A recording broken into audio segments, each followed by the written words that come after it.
guys, Kyle the Death Knight of Anime, bringing you my manga chapter review for My Hero Academia, or Boku no Hero Academia, chapter 134. Pretty good chapter this week. It was mostly it was a lot of good setup actually for what I assume is going to be an all-out battle coming up pretty soon. Um, First off, I want to talk about that brief conversation between Ejiro and the villain he was facing. It felt, the entirety of that particular scene, it felt like okay, we know that Horikoshi, the mangaka of My Hero Academia, he was very much inspired by Naruto, One Piece, all the other big mangaka out there, but manga series out there. But it felt like that whole little one scene between Ejiro and the villain he was facing. I feel that was almost mocking the whole main shonen protagonist mentality of all these characters, all these main shonen protagonists who are like, yes, I will forgive every sin you do, and because in the beginning when he was in the beginning when Angel was almost trying to tell his life story, the guy interrupts by saying, "I don't give a damn about your life story, dumbass." It's like, yeah, that totally felt like it was mocking the shonen trumps, that shonen trope of forget of the talk no jutsu in a way, but hey, I still love it. Um, Also, we're also getting to see the backlash of all the class 1A students who are getting recognized as heroes in the news, all except for one, which was Izuku. And maybe I'm overthinking it in a way. And of course, this is also has to do with the fact that they haven't really even done anything that the hero office that Izuku works for hasn't really done anything big to begin with as of right now. But I almost feel that that's kind of playing on the fact that that Horikoshi in his own way might be playing on the fact that the true heroes are the ones that don't get recognized. I mean, I could be completely overthinking it, maybe. I don't know, but I do feel in a way that that's kind of what Horikoshi, maybe what Horikoshi is going for, but I could be completely wrong. And I'm just probably overthinking it. But yeah, also about Izuku himself, we can see that he's having a lot of haunting thoughts about the girl that he couldn't protect. It was who was apparently Overload's daughter or something, but who knows if that whole daughter thing is actually true. But yeah, we can see he's very he's doubting himself he's doubting himself a bit for not being able to protect in order to protect the girl. And in a way, I think that just goes to showcase that in all these rules and all these laws that are governing the Hero Society, they don't exactly really even protect. They don't exactly protect citizens exactly the way they should, because it's basically like it's it's basically in a situation like what went on with Overload. Both both Izuku and Tokuto, they really should have actually done something. They shouldn't have just waited there. They should have just taken the girl away from him completely. And again, I think that just goes to show that all these rules and all these laws that were developed in order to control the heroes in a way are also limiting them. So it's like, yeah, yeah. This society is definitely not necessarily corrupt, but it is faulted. And I'm even throughout. I mean, I think this kind of goes back to what Stain was talking about before about how heroes aren't doing the jobs they should in a way, and a lot of what he said back then is coming true, of course. And yeah, it should be interesting to see. Also, the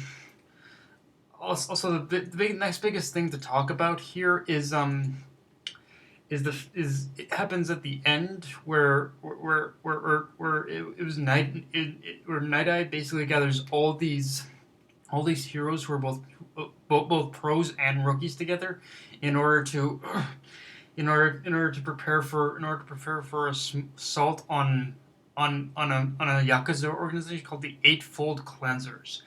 Now, when I first heard that, I'm imagining that they are somehow connected to They are somehow connected to Overlord and his eight precepts of death organization, and this makes me think that either that these eightfold cleansers organization is either a smaller branch of a giant organization that Overlord either rules over or is a part of. So it's in either rules over or is a part of. So in that particular scenario, we have to assume that there are probably a million all the that Overload and these Eightfold Cleansers aren't the only are of course aren't the only Yakuza organization out there. I imagine they're all that all these organizations are spread out even throughout the city, and they're all part of one. They're all smaller organizations that are part of one giant organization, and if that's the case, then these guys have got to be top tier. I don't think they're the kind of pushovers who let themselves get bullied around by the heroes. Hell, like the Yakuza themselves in real life, to my knowledge, they're basically since they're basically an organized crime syndicate. It's very hard to kind of gain in order to gain in order to gain some kind of a in order to gain any for police to gain any leverage on them in order to stop them, so stop their activities. So it's probably the same thing here. But it makes me wonder exactly what Overload has on these guys in order to warrant an attack on them too.